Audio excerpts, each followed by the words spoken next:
Ndinokuchingamidza zvekare muzara naZimbabwe ndemba kuti muri vatsvene kwese kwamuri kumatemana nyika wose Zimbabwe tadzoka zvekare nenhau dzatiri kutora kubva muzvivhidhivhidhi zvakasiyana-siyana uyezve mumastriti akasiyana-siyana mukati menyika ino yeZimbabwe apo patiri kuenderera mberi tichikupai nhau dzinenge dzichipisa munyika yedu yeZimbabwe tisina kuti tinotenderera kumuonerera tisingafanane nezvinoita zvivhidhivhidhi zvenyu zvedu zvemuno munyika muno zvakafanana naThe Herald zvakafanana naZBC or what nhau dzacho hadziterereke ndekuti hamuwane chokwadi chakanyanya panhau idzodzo. Tira kupinda zvinzi izvo nhau iri kutrenda zviri kunzi izvo takada kuongorora mutungamiriri aripo uyu akutoitirwa countdown Emerson Mnangagwa tova tati versus VP Chiwenga avo vari kuonekwa kunzi still active ndekuti yaona pavakanga vachienda vari kuHeroes Days vari magamba kupembererwa kwawaitwa even nyangwe mapictures pazvivhidhivhidhi zvakasiyana-siyana mapictures nemavideos vanhu vari kuratidza kusununguka nokuvafarira ndekuti munhu asitsanya kukurisawo futi kuti anga achienda paupurezidendi pane kuti Mnangagwa auya ari kufamba achigamira. Asi ndichiri panyaya iyo zviri kunzi izvo vanhu vaviri ivava ndoupi watingaone ane backing or yatingati ane vanhu ari kunyanya kudiwa stereki nemauto. Asi apa vanhu vari kuzvibvunza zvakawanda muzvivhidhivhidhi vari kunzi ndoupi anodiwa stereki nemauto pakati pavaMnangagwa navaChiwengwa. Tinoziva kuti vaMnangagwa vada kuisa Tagurei uyo asina kana history yemauto ndisaka makaona even pangari kuHeroes eka hazvanyatsoMufadza kwanga akagara ende uyezve nekwakazogara vaChiwenga anonyatsofara nazvo saka tizoti Mnangagwa ada kuisa munhu asingazikanwi kana nemilitary uyo ari kungotenga mamilitary bosses asi military vakomana chaivo vari paground havanei neizvozvo ende havatombozvifarira ende vakomana vari paground they are not concerned about zvemari. Vakomana they are there kuti vange vachichengetedza nyika yavo yavanoda vanodisisa nemwoyo wese nyika yemadziteteguru yavo because zoti military yedu iripo pakuchengetedza runyararo muno munyika ende iripo pakudefenda nyika yedu from any danger inokwanisa kunge ichibva nekunze. So vakomana havazi zvokuti vanokwanisa kungotengwa nemari zvokushandisirwa Tagwire zvoda kuitwa naMnangagwa. Saka zviri kunzi izvo aiwa taona vaChiwenga vachiri kudiwa nezvikomana zvemilitary zvakanyanya vachiti vaChiwenga ndavange vachizotora chigaro tabva muna 2020 ndekuti Mnangagwa haasi kuzoona kuti nguva iri kumhanya very fast 2 minutes just now inenge yatohistory toenda kuverenga kuti vakambenge vari mutungamiriri weZimbabwe Mnangagwa izvozvo ndizvo zviri kumurwadza. Haasi kuda izvozvo ndekuti history yacho haasida kuisiya yakadaro kuti vakambenge ari mutungamiriri ada kuzama by all means kuti ange achiona kuti before 2028 anga acreata nyaya against vaChiwenga. Asi vaChiwenga nemilitary intelligence yavo vari kunyatsoziva zvese zviri kuitika. Remember kuti mukadzi waGeneral Chiwenga waVice President Chiwenga mukuru with the Zimbabwe Defence Force Intelligence Boss. She's a Zimbabwe Defence Force Intelligence Boss. Ndo kwavakawanana kuti kuvakawanirana kumilitary ikoko. She's still also achitori employed kumilitary intelligence. Saka tichiti zvinhu zvese Mnangagwa akambozama kuda kuchinja mabigger box mageneral kuzasi kwesoko anonyatsokuti hawini ende information yese iri military yese mudzimai waChiwenga musoja aitoshandira military. So vakatowanira soja saka hapana zvaMnangagwa angaramba akachichinja asi information yese iri kuzikanwa kuti zvinenge zvakamira sei. Taona also zvigananda pazvanga zviri uko kurora hiro semukata semavideos muvhidhivhidhi zvakasiyana-siyana.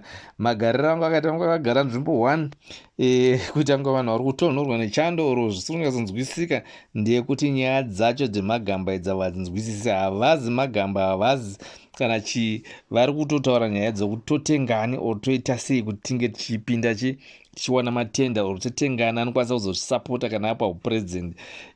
Tisateerere vari muparliamendi ava vakafanana naDaniel Garwe nevamwe vakasiyana-siyana vari kunyatsoziva kuti iko zvinosadza chairo chairo hapasisina, ndekuti madays ari kufamba so fast. Ndisaka muri kuona Garwe ari kurutsa achitaura kuti iye ari kurasa mukanwa achitaura kuti iye 2030 ende hakuna maelection ada kuti 2030 ira Mnangagwa aramba aripo, ndekuti ari kuziva kuti iye hapane pasina basa ende zvake ari kunyatsoziva kuti hazvidzori, ndekuti vanhu ava vari kuziva kuti havakwanisa kunge vachizodzokera mucabinet ende vanhu vari kuziva kuti vachange vachishayikirwa namabasa or vachange vachisiya mabasa vada kufaitira for the last kick. This is the last kick of the dying horse iri kuitwa naDaniel Garwe, ndekuti vari kunyatsoziva kuti hapasina mukana wavo vada kupushira kuona kuti pamebbe vanokwanisa kungoita by chance, asi izvi zvese zvakatoonekwa kunzi aiwa hapana kwazvinomukwanisa kumbonge zvichienda. Tenda also Mnangagwa takamuona achitaura kurufaro kwekwe kuti ada kuzama kuda kunge achifadza masoja nekuvataurira mabenefits akasiyana-siyana and what, asi masoja vato done and dusted nenhau yaMnangagwa, ndekuti Mnangagwa vanotobvisa kuti kubva rini achivapromisa mabetter salaries, kubva rini vachipromiswa dzimba, mabenefits akasiyana-siyana, hapana kana chinombobudirira. So all is fake. Havachafa vakambozviti vanongoteerera sevanhu vanenge vari kurova basa, ndekuti munoziva kuti vanhu ava vanoshanda nemalevels uye zvinomutemo, so kuti vazengoti vangotadza kumuremekedza hazvizonyatsokuita zvakanaka nenhau yekuti vanoshanda according nemalevels avo, vanorespectana especially pamalevels avo vanhu vokumilitary. Izvi zvinonzi zvinovengwa nemuroi chete, kuvenga baba Chiwenga, Vice President Chiwenga. Hanzi wakanga uchivenga Vice President Chiwenga muchivhitivhiti izvi vari kutaura kuti ivo unenge utori muroi, kana uri munhu anovenga vaChiwenga unenge utori muroi. Vachizoenderera mberi futi vachitaura kuti ivo kudivhaidha kwatiri kuona kuchiramba kuchitika muZANU-PF kuri kuramba kuchikonzereswa naTagwire uyezve ne2030 ndo nhau mbiri dziri kunetsa mukati meZANU-PF chikuita kuti division irambe ichikura ende ichiramba ichikura, inhau yaTagwire nenhau ya2030 iri yatiri kuona zvigananda zvakaisa mari, iyo yatiri kuona mari yacho yakutopera, vamwe vacho vatoneta nokuisa mari, ndekuti vari kuona kuti panapa mari inogona kusabudirira kushanda, so vazhinji vakutswinyira mari, havachada kuramba vachibudisa mari, ndekuti vari kuzoona kuti hapanapa hatichabudirira. Saka vakutongoona kuti the best option ndiye kutongotamba iri kurira, vanozongoona kuti vanozongokurikurirana navo vachiwenga kana vachizenge vaenda paopposition. Tienda panhau iri kuitika futi, nhau yava iri kutaurwa naGambakwe, watoziva uyo Gambakwe, I think tisinomuziva, excuse me, ane news channel yake ari kutaura kuti iye Chamisa haafanira kunge achicontesta muna 2028.